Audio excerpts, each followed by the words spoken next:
네, 성도 여러분 안녕하십니까? 네, 이제 9월입니다. 그토록 덥던 여름이 지나가고 아침 저녁으로 선선하시죠? 네, 이제 올해도 몇 달 남지 않았는데 이제 9월부터는 좀 더 모여야 됩니다. 네, 그래서 여러분들 저녁 예배 부흥을 위해서 주위에 있는 작은 교회 모든 성도들을 좀 독려해 주시고 하셔가지고 이 저녁 예배가 불타올라야지만 이 전도회까지 교회가 좋은 흐름을 가지고 갈 수 있다 생각이 듭니다. 이 일에 좀 더 협조해 주시고요. 그리고 오늘로서 원래 다음 한 주 더 하려고 했는데 더 끌 필요가 없을 것 같아서 오늘로서 다니엘서가 이제 끝이 납니다. 끝나면 뭐를 공부할까요? 네, 원래 계시록을 공부하려고 제가 마음적으로 많이 생각했는데 기도하는데 성도들의 균형을 위해서 로마서를 한번 거쳐서 계시록을 나가면 좋겠다 생각이 됩니다. 이 계시록만큼 로마서도 아주 은혜롭고 재림 준비를 위해서 꼭 필요한 그러한 내용이니까요. 여러분들 중요성을 좀 더 작게 생각하면서 적게 모이는 것이 아니라 많은 분들이 모여서 믿음으로 말미암아 하나님께 어떻게 나가고 어떻게 성령을 우리가 구할 수 있는지 얻을 수 있는지를 잘 배울 수 있는 시간이 되었으면 좋겠습니다.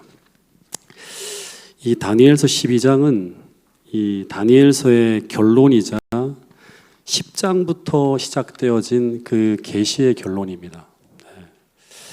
1절에 보면 이제 이런 말씀이 나옵니다. 한번 읽어볼까요? 그때 시작.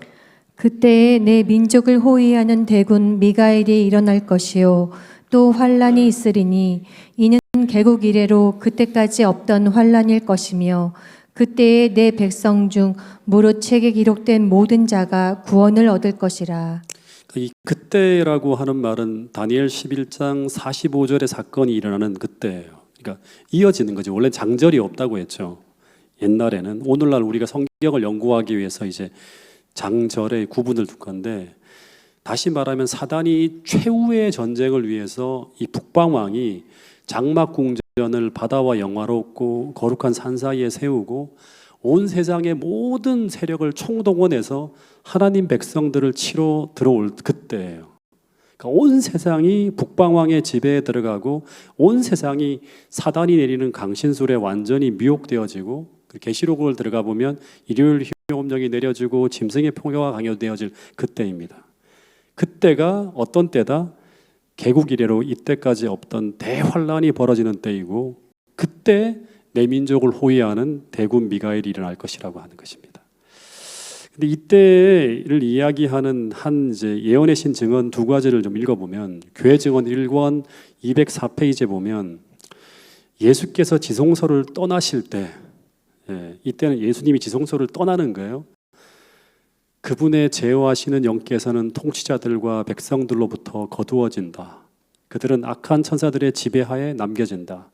그때 사단의 권면과 지도에 의하여 법들이 제정될 것인데 그 기간이 매우 짧지 않다면 어떤 육체도 구원을 얻지 못할 것이다. 그만큼 이제 힘들어지는 그 시기가 이 대환란의 때라고 하는 것입니다.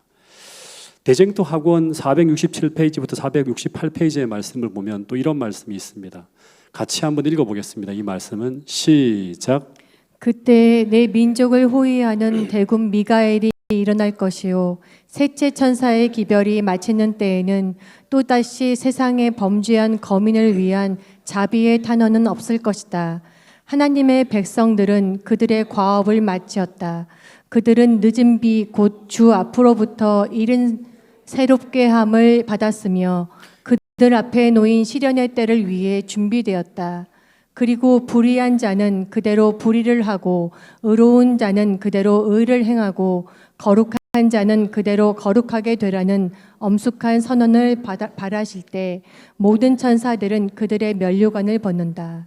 그래서 이때는 불의한 자는 그대로 불의하고 의로운 자는 그대로 의롭게 되어지는 조사심판이 끝나게 되는 때예요. 이때는.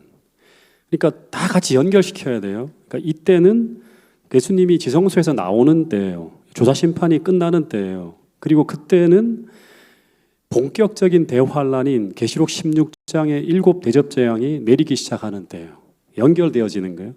그리고 이때를 다니엘 12장 1절에는 뭐라고 하는가 하면 개국 이래로 없던, 다시 말하면 이 세상에 나라가 세워진 이래로 없던 그런 대환란이 시작되어지는 때라고 합니다. 이때 이 환란을 재림교에서 무슨 환란이라고 한다? 야곱의 환란이라고 합니다. 다 같이 연결되어지는 거예요. 근데 잠시 하나 좀 더 살펴보면 이 야곱의 환란이 벌어지기 직전, 이 재림과 야곱의 환란, 그 야곱의 환란이 재림이 있고 야곱의 환란이 있고 그 직전에, 그 전에 벌어지는 환란을 가지고 재림교에서는 작은 환란, 예비적 환란 또는 요셉의 환란이라고 부르는 어떤 그런 환란이 임하게 되는데, 이때는 이 법정에서 순교를 하는 일도 벌어집니다. 야곱의 환란 때는 아무도 안 죽어요. 근데 이때는 잠시 순교하는 일도 벌어져요.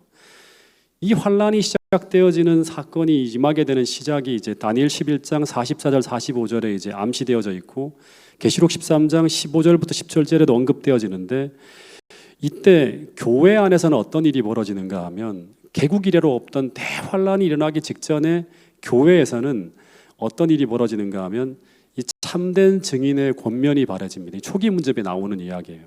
그러면서 이 기별로 말미암아 교회 안에서는 흔들림이 일어나요. 그리고 이때 이 교회의 진리에 대해서 반신반의하며 살아가는 사람들은, 믿음이 없는 사람들이죠, 쭉 빠져나가는 일이 벌어집니다. 흔들림을 통해서 떨어져 나가는 거예요. 그러면서 이 흔들림과 이 작은 환란을 통해서 교회가 어떻게 되는가 하면 아주 정결케 되어지는 일이 벌어집니다. 진짜 믿음을 가진 사람들로 딱 남아져요.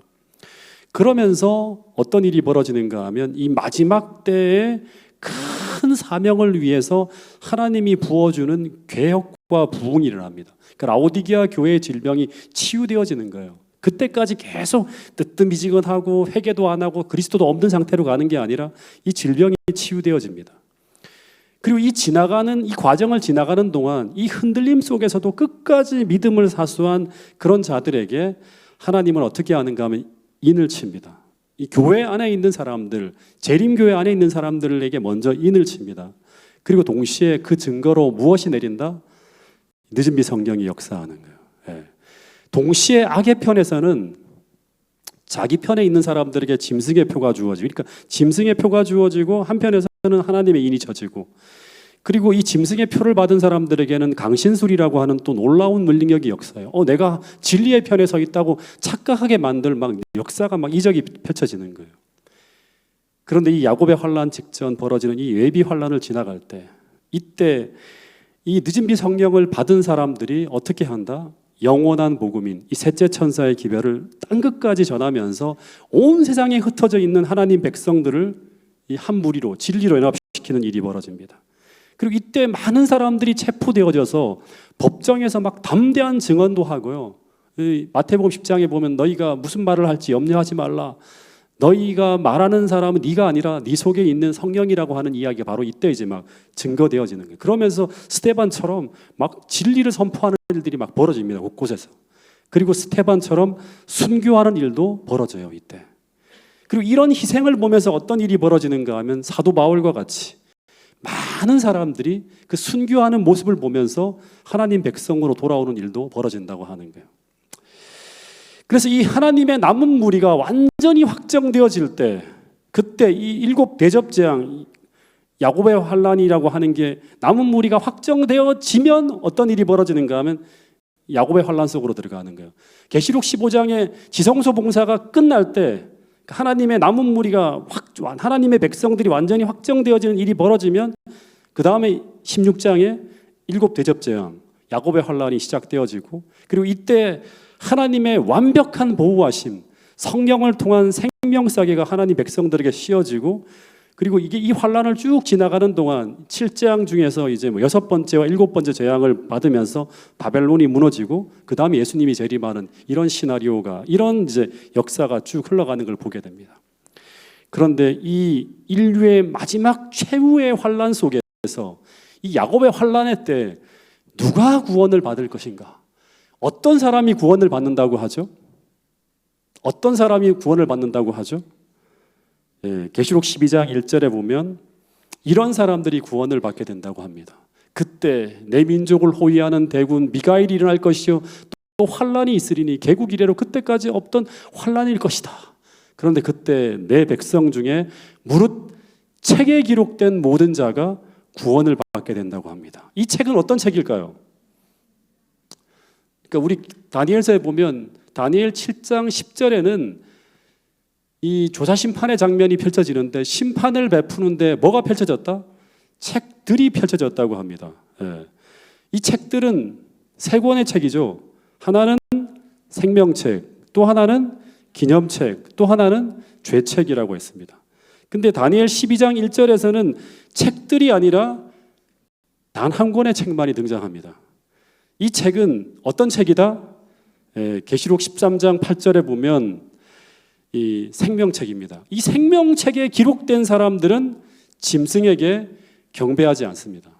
이 생명책에 기록된 사람들은 야곱의 환난 당시에 하나님께 끝까지 순종합니다. 근데 이 다니엘 12장 1절에 언급된 이 책은 바로 이 생명책이라고 할 수 있겠죠. 그런데 다니엘 12장 1절의 본문에 보면 더 이상 책들이 등장하지 않고 단 한 권의 책만 등장한다고 하는 것은 무엇을 의미한다? 1844년 이후에 시작된 조사심판이 이제 어떻게 되었다? 끝났다고 하는 거예요. 그리고 일어나시는 거예요. 대군 미가엘이. 다시 말하면 구원받은 자들이 확정되어졌다고 하는 거예요. 그러면 이제 어떤 일이 벌어지는가? 다니엘 7장 10절부터 14절에 보면 이 심판이 끝난 후에 이제 어떤 일이 벌어지는가? 인자로 표상된 예수께서 아버지께 나아가서 권세와 영광과 나라를 받으십니다. 이 영광과 권세와 나라를 받은 후에 어떻게 된다? 주께서 재림하심으로 말미암아 성도들이 나라를 얻게 되는 거예요. 그래서 내가 정말 여기서 중요한 게 뭐냐 그러면 이 말씀을 보면서 진짜 하나 우리가 마음에 새기고 넘어가야 될 게 뭐냐 그러면 내가 정말 참된 믿음을 소유하고 있고 내 이름이 어린 양의 생명책에 기록되어 있다는 확신이 있다면 이것이 없는 사람은 심판이란 말만 나와도 두렵고 싫어요. 재림이란 말만 나와도 싫고 두렵습니다. 여기에 대한 확신이 없으면. 그러나 내가 오늘 그리스도를 사랑하는 참 그리스도인이라면 그러면 예수님이 다시 오신다는 이 재림의 사건은 절대 두려운 사건이 될 수 없고 우리는 그날을 어떻게 한다? 기다리게 됩니다. 왜냐하면 재림이라고 하는 것은 나를 사랑하는 신랑이 나를 만나기 위해 다시 오신다고 하는 무슨 소식이다? 기쁜 소식인 거예요. 그러니까 영원한 복음인 것입니다. 이 새 천사의 기별은. 그래서 우리는 절대 재림을 두려워하지 않을 것입니다. 태능교회 모든 성도들이 참 믿음을 가지고 여러분의 이름이 어린 양의 생명책에 기록되어 있다는 확신을 가지고 주의 오실 그날을 소망하면서 주의 오실 길을 준비할 수 있는 그런 성도들이 모인 곳이 바로 태능교회가 될 수 있기를 간절히 바라겠습니다. 근데 이 재림의 때 참 이런 일이 벌어진다고 합니다. 다니엘 12장 2절에 보면 이건 재림교회만 가지고 있는 하나의 교리인데요. 읽어보겠습니다. 시작. 땅의 티끌 가운데서 자는 자 중에 많이 깨어 영생을 얻는 자도 있겠고 수욕을 받아서 무궁히 부끄러움을 입을 자도 있을 것이며. 이 말씀은 예수님의 재림의 때에 일어날 부활에 대해서 말하고 있는데 그리스도의 재림 시에는 누가 일어나죠? 의인의 부활만이 일어납니다. 근데 이때 의인의 첫째 부활이 있기 전에 특별 부활이 있게 된다고 하는 것을 말씀하고 있는 기록으로 재림교회 주석에 보면 이렇게 적혀 있습니다. 이 내용이. 원래 재림 시에는 의인의 부활이 있고 악인의 부활은 천년기 후에 벌어집니다. 근데 이 재림 시에 악인들이 부활하여서 어떤 사람들은 수치를 당하여서 영원히 부끄러움을 당할 자도 있게 된다고 하는데 근데 이것은 예수님께서 재림하실 때 이 첫째 부활과 시차를 두고 예수님께서 재림하시는 그때 그 얼마 전에 일어나게 될 특별 부활을 언급하는 것으로 재림교회 성경 주석에서는 주석하고 있습니다.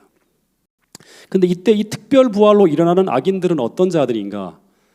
첫 번째는 계시록 1장 7절에 보면 그분을 찌른 자가 그분을 보기 위해 부활하게 된다고 합니다.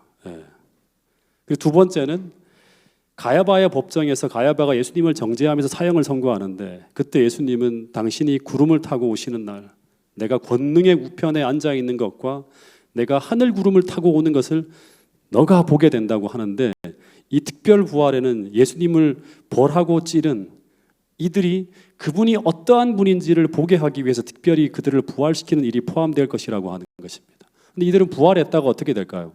다시 예수님의 재림하는 그 광경을 보고 또다시 죽어야 되는 그런 존재들이죠. 또 한 부류는 요한계시록 14장 13절에 보면 이제 자금 이후로 주 안에 잠든 자들이 복이 있다고 하는 이 약속처럼 엘렌 화이트의 글에 보면 새 천사의 기별을 믿고 받아들였으나 그토록 고대하던 그리스도의 재림을 보지 못한 채 주 안에 잠든 재림 성도들은 특별 부활로 일으키시어서 주님이 재림하시는 그날 예수님의 재림하시는 그 모든 모습을 시종 참관할 수 있도록 부활시키는 특별 부활이 있게 될 것이라고 합니다. 각시대 디쟁투 502페이지에 있는 말씀인데요. 이 말씀 같이 한번 읽어보겠습니다. 시작. 무덤은 열리고 땅의 티끌 가운데서 자는 자 중에 많이 깨어 영생을 얻는 자도 있겠고 수욕을 받아서 영원히 부끄러움을 입는 자도 있을 것이다. 셋째 천사의 기별을 믿고 죽은 자들은 영화롭게 되어서 무덤에서 나와 하나님의 율법을 지킨 자에게 주시는 평화의 언약을 듣는다. 또한 그를 찌른 자, 그리스도의 죽음의 고민을 조롱한 자, 그리스도의 진리와 그 백성에 대해 심한 반대를 일으켰던 자들이 일어나 그리스도를 그의 영광 가운데 보게 될 것이다. 그 충성되고 순종한 자들에게 베풀어지는 영광을 보게 될 것이다.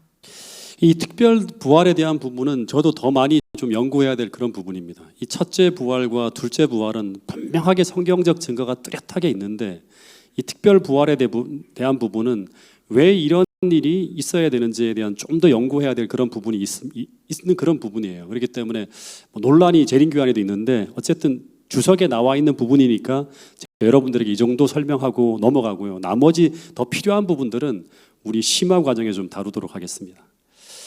이 다니엘 12장 3절에 보면 여기 보면 이제 이런 말씀이 있습니다.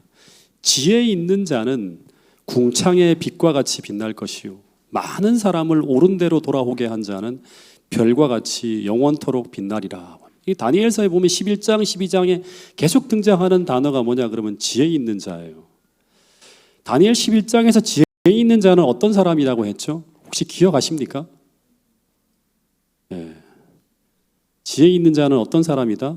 다니엘 11장 32절부터 33절에 보면 하나님을 아는 자들이에요. 그러니까 하나님을 아는 자들이 지혜로운 자들이에요. 근데 다니엘 12장 3절에 보면 이들은 그 어두운 시대에 별과 같이 빛나며 수많은 사람들을 옳은 대로 인도하게 된다고 합니다. 그래서 다니엘서의 저자인 이 다니엘이 다니엘 12장 3절의 말씀처럼 지혜 있는 자였어요. 이 다니엘이라는 사람은 이 바벨론이라고 하는 이 진짜 어두운 시대에 살았지만 그러나 그는 궁창의 별처럼 빛나는 인생을 살았고 많은 사람들을 옳은 대로 인도하는 그런 인생을 살았다고 하는 것입니다. 이제 제가 이 말씀 보면서 참 감동이 되었는데 이 예언의 신에 보면 이런 말씀이 있습니다. 사람이 하나님과 협력하여 이루어 놓은 것은 결코 망하지 않을 것이며 영원히 남아있게 될 것이다. 하나님을 그의 지혜로 삼고 예수 그리스도 안에서 장성한 분량으로 자라가는 사람은 왕들 앞에 설 것이며 다니엘처럼 그렇게 하는 거죠. 우리를 어두운 데서 불러내어 그의 기이하신 빛 가운데로 인도하신 주님께 영광을 돌리게 될 것이다. 여러분 진짜 우리가 살아가고 있는 이 시대는 어두운 시대예요. 그래서 우리는 다니엘처럼 하나님을 아는 지혜로운 사람이 되어서 이 시대의 어둠에 묻혀가는 게 아니라 시대의 어둠에 저항하면서 용맹을 발해서 다니엘처럼 이 어두운 시대에 별과 같이 빛나는 인생을 살아서 많은 사람들을 옳은 대로 인도할 수 있는 그런 사람이 되어야 함을 잊지 않게 되길 바라고요. 그러기 위해서 더 열심히 성경을 연구하고 다니엘의 삶을 연구할 수 있는 태능교회 모든 성도들이 될 수 있기를 간절히 바라겠습니다. 이 12장 4절에 보면 이제 이런 말이 나옵니다. 다니엘아 마지막 때까지 이 말을 간수하고 이 글을 봉함하라. 많은 사람이 빨리 왕래하며 지식이 더하리라. 참 놀라운 말씀이 있어요. 이 가브리엘 천사가 이제 마지막 얘기를 하는 거예요. 거의 이야기를 마치면서 다니엘에게 마지막 때까지 이 말을 간수하고 이거를 봉함하라고 하는데 이 간수하다고 하는 말이 어떤 말인지 아세요? 간수하다. 간수하다. 네. 이 말은 셧업 봉함하라고 하는 거예요. 닫아두라고 하는 거예요. 언제까지? 마지막 때까지. 봉함이라고 하는 것은 뭐냐 그러면 serious라고 합니다. 그러니까 인을 딱 쳐가지고 밀봉하라는 말이에요. 근데 언제까지 그렇게 해야 되는가 하면 마지막 때까지. 근데 마지막 때까지는 언제인가? 자, 여러분 다니엘서에서 마지막 때는 언제다? 한때, 두때, 반때가 지나가는 1260년 이후, 1798년 이후라고 하는 거죠. 그래서 본문에 보면 이때가 되면 어떤 일이 벌어지는가 하면 두 가지 사건이 벌어진대요. 하나는 많은 사람들이 빨리 왕래한대요. 굉장히 옛날보다 획기적으로 빨리 왕래하는 그런 일들이 벌어지고 뭐 혁명과 같은 일이 벌어지는 것입니다. 두 번째는 지식이 더해진다고 하는 거예요. 그래서 다니엘서의 이 예언은 마지막 때 열리게 된다고 하는 거예요. 근데 제가 지난번에 계속 지금 몇 주간에 걸쳐 계속 여러분들에게 말씀드리는 게 뭐냐 그러면 1789년에 일어난 이 프랑스 혁명의 결과로 교황권이 몰락함으로써 마지막 시대가 열립니다. 예. 이때부터 성경 연구가 본격적으로 이루어지면서 그동안 임봉되어졌던 이 다니엘서의 예언들이 해석되어지면서 임봉된 다니엘서가 이때 열리게 돼요. 그리고 이 다니엘서의 예언 그대로 이 시기에 어떤 일이 벌어지는가 하면 말 그대로 엄청나게 많은 사람들이 상상할 수 없을 정도, 이전에는 말을 타고 뭐 이렇게 걸어 다니면서 정말 왕래가 정말 느렸는데 상상할 수 없을 정도의 교통혁명이 일어나면서 왕래가 빨라지게 됩니다. 제임스 와트의 증기기관의 발명으로 말미암아 기선과 기차가 만들어지면서 상상할 수 없이 빠르게 왕래하는 일이 벌어집니다. 또 하나 지식이 증가되어진다고 하는데 1803년에 이 제지업이 이제 드디어 이 뭐랄까 그 산업혁명으로 말미암아 기계화되어지면서 인쇄술이 굉장히 발달하게 돼요. 그러면서 1804년에 성서공회가 발족되어지면서 성경이 대량으로 인쇄되어지고 빠른 교통과 통신수단으로 성경이 온 세상에 배포되어지는 거예요. 그전까지는 성경이 이렇게 많이 배포되어진 적이 없어요. 성경이 막 배포되어지니까 성경에 대한 지식이 크게 증가되어집니다. 그래서 이 지식이 증가되어진다고 하는 건 세상의 지식이 증가되어지는 것만을 말하는 게 아니라 중요한 것은 성경에 대한 지식이 증가되어지는 거예요. 그러면 수많은 사람들이 성경을 연구하게 되고 그러면서 드디어 수많은 사람들이 이 당시에는 신부들만 이렇게 보던 성경을 수많은 사람들이 보면서 드디어 오랫동안 임봉되어졌던 다니엘서가 열리게 됩니다. 그러면서 새 천사의 기별이 여러 나라와 족속과 방언과 백성에게 전할 수 있는 길이 열리게 되는 거예요. 여러분 진짜 참 깜짝 놀랄 만한 그런 말씀인데요. 그리스도인 교육의 기초 원리 409페이지에 보면 이런 말씀이 있습니다. 같이 한번 읽어보겠습니다. 시작. 하나님께서는 이 세상에 대한 당신의 위대한 사업을 성취시키기 위하여 사람에게 재능과 발명의 소질을 위탁하셨다. 인간의 발명들이 사람에게서 나온 줄로 생각하지만 사실은 그 모든 배후에 하나님이 계신 것이다. 그분께서 예비하신 그 큰 날을 위해 신속한 교통수단들이 발명되도록 하신 것이다. 그분께서 예비하신 그 큰 날을 위하여 기술들이 막 발달하고 있다고 하는 거예요. 여러분 저도 그렇게 생각합니다. 지금 전 세계적으로 깔려있는 모든 정보통신망은 기회만 되면 전 세계를 향해서 이 영원한 복음이 전해질 수 있는 모든 길과 모든 인프라로 활용될 수 있다고 하는 사실을 기억해야 돼요. 하나님이 딱 때만 되면 이 모든 통신수단을 이용해서 전 세계로 새 천사의 기별을 전할 수 있도록 다 만들어 놓은 거예요. 초림 당시에 그 귀퉁이에 있는 팔레스타인에 있는 그 조그만 땅덩어리에서 아둥바둥하면서 가지고 있는 진리가 어떻게 전 세계로 전해지는가? 초림 당시에 전 세계에 뻗어 있는 로마의 도로망과 또 하나로 통일되어진 언어, 그 다음에 한 국가, 이런 모든 것들이 초림을 전하기 위한 인프라로 사용되어졌던 것처럼 동일하게 인터넷 통신망은 전 세계로 새 천사의 기별을 전하기 위한 통신망으로 활용되어질 수 있다고 하는 거예요. 저는 우리가 상상하는 것보다 훨씬 더 빠르고 훨씬 더 놀라운 방법으로 이 복음이 땅끝까지 전해질 수 있다고 하는 사실을 믿어야 됩니다. 선교도 진짜 중요하지만 더 중요한 것은 무엇인가 하면 내가 한 사람이 그 영원한 복음을 다루는 그릇이 되는가, 다니엘처럼 오늘 우리가 살고 있는가, 그리고 하나님께서 정말 상상을 뛰어넘는 그런 방법으로 이 복음을 전개하려 하실 때 내가 상상을 뛰어넘는 하나님의 명령과 그 믿음으로 합해서 그걸 순종할 수 있는가. 홍해로 들어가라 그러면 들어가고 풀무불 속으로 들어가라 그러면 들어가는 거예요. 근데 그렇게 될 때마다 어떤 일이 벌어지는가 하면 바벨론 전체의 복음이 전해지는 놀라운 역사가 펼쳐지는 거예요. 지금 그런 믿음을 내가 준비하고 있는가? 그걸 연습하고 있는가? 그렇게 살아가고 있는가가 더 중요하다고 하는 사실을 우리 모두가 기억할 수 있게 되기를 간절히 바라겠습니다. 진짜 마지막이 임박해 있습니다. 여러분 정말 깨어서 그날을 준비하기 위해서 내한테 산 믿음이 있는가를 날마다 점검하고 오늘 그렇게 살고 있는지를 매일같이 점검하는 여러분과 저가 될 수 있기를 간절히 바라겠습니다. 이제 5절부터 7절에 보면 여태까지는 가브리엘 천사가 10장 19절부터 쭉 이어온 이야기예요. 주어는 가브리엘 천사예요. 근데 그 이야기 여기서 딱 끝납니다. 이제는 다니엘이 주어가 되어 이야기가 시작되어집니다. 5절부터 7절에 있는 말씀을 같이 한번 읽어보겠습니다. 시작. 나 다니엘이 본즉 다른 두 사람이 있어 하나는 강 이편 언덕에 섰고 하나는 강 저편 언덕에 섰더니 그 중에 하나가 세마포 옷을 입은 자 곧 강물 위에 있는 자에게 이르되 이 기사의 끝이 어느 때까지냐 하기로 내가 들은즉 그 세마포 옷을 입고 강물 위에 있는 자가 그 좌우 손을 들어 하늘을 향하여 영생하시는 자를 가리켜 맹세하여 가로되 반드시 한때 두때 반때를 지나서 성도의 권세가 다 깨어지기까지니 그렇게 되면 이 모든 일이 다 끝나리라 하더라. 이 강은 히데겔 강이에요. 세마포 옷을 입고 있는 존재는 가브리엘 천사인데 이 천사의 질문에 대답하는 분은 그리스도입니다. 이 질문이 뭐냐 그러면 이 기사의 끝, 이야기의 끝이 어느 때까지냐고 묻는 거예요. 다시 말하면 성도를 찌빨는 끔찍한 이야기, 그리고 그리스도와 그분의 성소를 회방하는 이 무서운 일이 어느 때까지입니까? 라고 하는 질문입니다.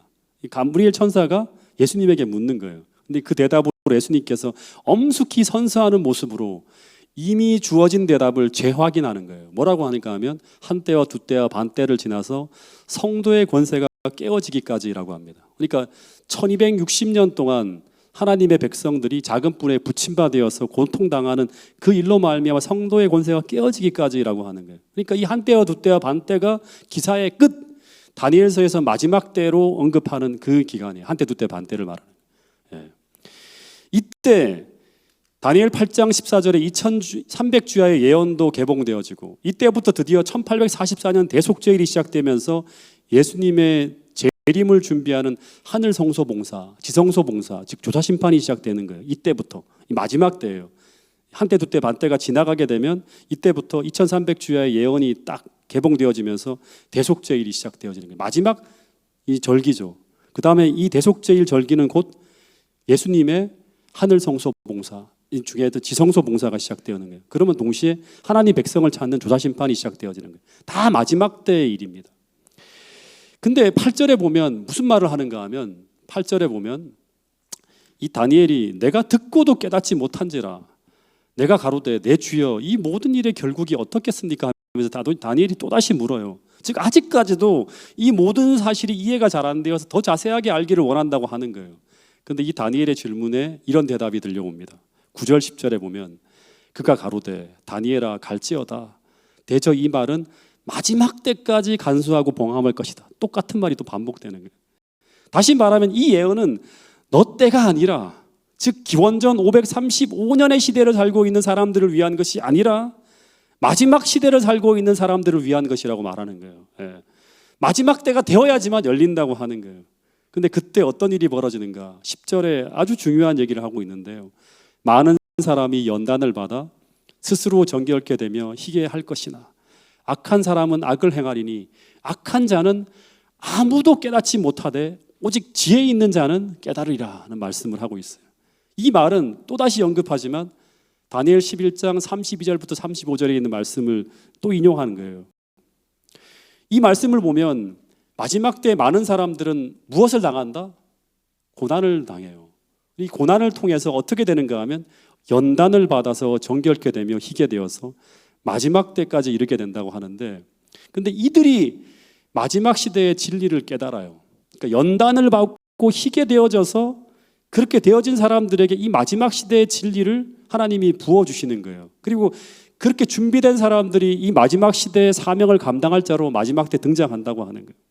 그래서 여러분 이 마지막 시대에 하나님의 남은 자손은 반드시 이 마지막 시대의 지식만을 가지고 있는 사람들이 아니라 이 말씀을 보면서 제가 크게 깨달은 게 뭐냐 그러면 고난을 통해서 연단을 받아서 정결케 되어진 신앙을 가진 사람들이라고 하는 거예요. 근데 이들에게 하나님은 이 진리를 깨닫게 한다고 하는 거예요. 그래서 고난을 통해 연단을 받아 정결케 되어진 신앙을 가지지 못한 사람은 절대 이 진리를 받을 수가 없고 깨달을 수도 없어요. 예. 왜냐 그러면 요한계시록 14장에 보면 이 마지막 시대를 살아서 하나님의 이 새 천사의 기별을 전하는 사람들은 큰 고난 속에서 인내하는 사람들이라고 하는 거예요. 계시록 7장 14절에 보면 마지막 시대에 살아서 구원을 받는 14만 4천인의 특징 중에 하나가 뭐냐 그러면 그들은 큰 고난을 통과해 나오는 자들인데 그들은 어린 양의 피로 어떻게 되었다? 그 옷을 희게 하였다고 하는 그런 말씀이 있습니다. 여러분, 그래서 이 마지막 시대를 살아가는 우리 삶에 혹 고난이 많은 분들이 계실지 모르겠습니다. 그렇다면 이 고난이 나를 이 마지막 시대에 하나님의 영광스러운 사업에 쓰임받는 자로 세우기 위한 연단의 과정임을 기억하시고 그 고난을 믿음의 시련으로 받아들이셔서 이 고난을 통해서 연단을 받아 스스로 정결케 되어지는 은혜의 축복을 누리게 될 수 있기를 간절히 바라겠습니다. 다니엘 12장 11절부터 13절에 있는 말씀, 이 마지막 말씀인데요. 한번 읽어보겠습니다. 여기 이 성경절이 나오기를 기대하고 있는 분이 있었을 수 있을 것 같습니다. 왜냐 그러면 이게 참 어떤 부분인지를 굉장히 궁금해하는 분이 계시는데요. 한번 읽어보겠습니다. 먼저 다니엘 12장 11절부터 13절까지의 말씀입니다. 시작. 매일 드리는 제사를 폐하며 멸망하게 할 가증한 것을 세울 때부터 1290일을 지낼 것이요 기다려서 1335일까지 이르는 그 사람은 복이 있으리라. 너는 가서 마지막을 기다리라. 이는 내가 평안히 쉬다가 끝날에는 내 몫을 누릴 것임이라. 이 구절은 마지막에 다니엘이 물은 질문에 대한 대답이에요. 잘 모르겠습니다. 아직 듣고도 깨닫지 못합니다. 이 모든 일의 결국이 어떻게 되겠습니까? 라는 질문에 대한 대답 속에서 계속 이어지는 얘기 가운데 하나 나온 게 바로 이거예요. 첫 번째 대답은 뭐냐 그러면 매일 드리는 제사를 폐하며 멸망케 할 미운 물건을 세울 때부터 1290일을 지낼 것이라고 하는 거예요. 여러분, 마지막 때는 뭐다? 마지막 때의 시간은 한때 두때 반때라고 분명히 얘기했어요. 성도들의 권세가 깨어질 때까지, 그때가 이제 마지막 때라고 하는 거예요. 그럼 이 1290년은 무엇인가 하면 계속 앞서 이야기했던 한때 두때 반때, 즉 1260일의 기간을 다른 시작점을 적용해서 또 한 번 확인시켜 주는 거예요, 다니엘에게. 그래서 이 1290일은 1260년과 같은 기간을 다른 기산점을 말씀하셔서 역사적 타당성을 다시 한번 강조하는 거예요. 그러면 이 1290년의 끝도 1260년의 끝인 1798년에 끝나는 기간입니다. 그래서 이 1260일은 538년부터 시작되어져서 이렇게 1260년의 기간이 쭉 지나가는 거죠. 교황권 전성기예요. 그러면 이 1290년의 기산점은 언제인가 하면 매일 드리는 제사를 폐하고 멸망케 하는 미운 물건을 세울 때부터 시작된다고 하는 거예요. 그러니까 기간의 시작이 뭐다? 멸망케 할 미운 물건.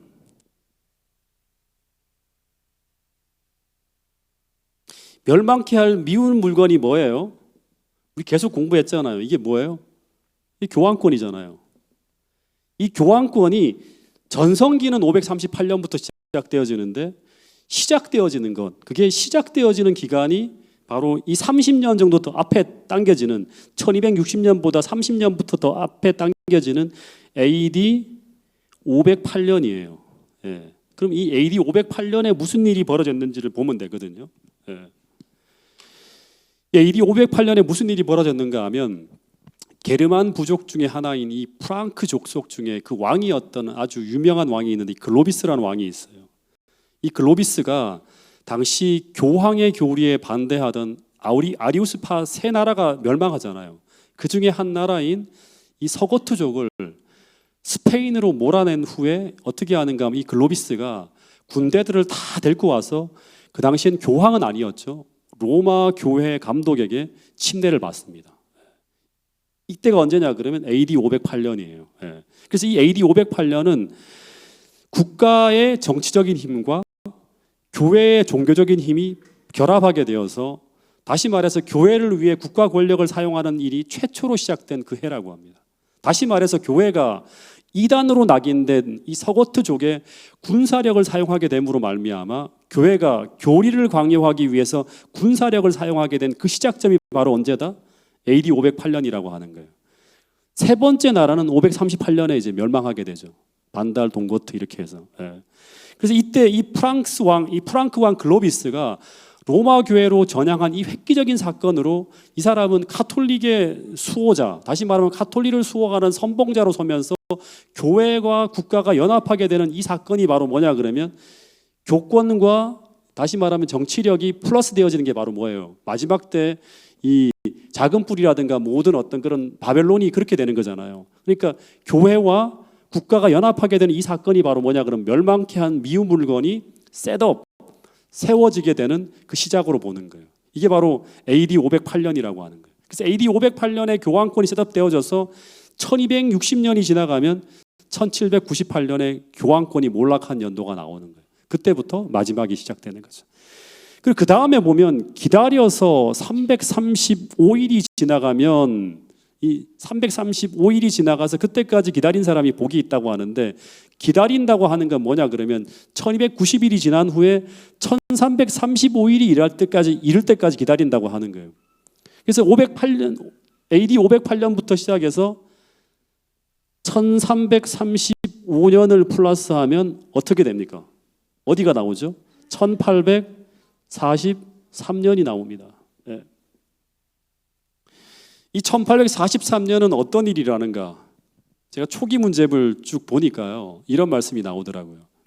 232페이지에 보면 이 1843년 이 가을에 이 해에 첫째와 둘째 천사의 기별이 선포되어지면서 그러면서 1843년 가을에서부터 1844년 가을까지 2300주야가 끝나는 마지막 해를 보내게 됩니다.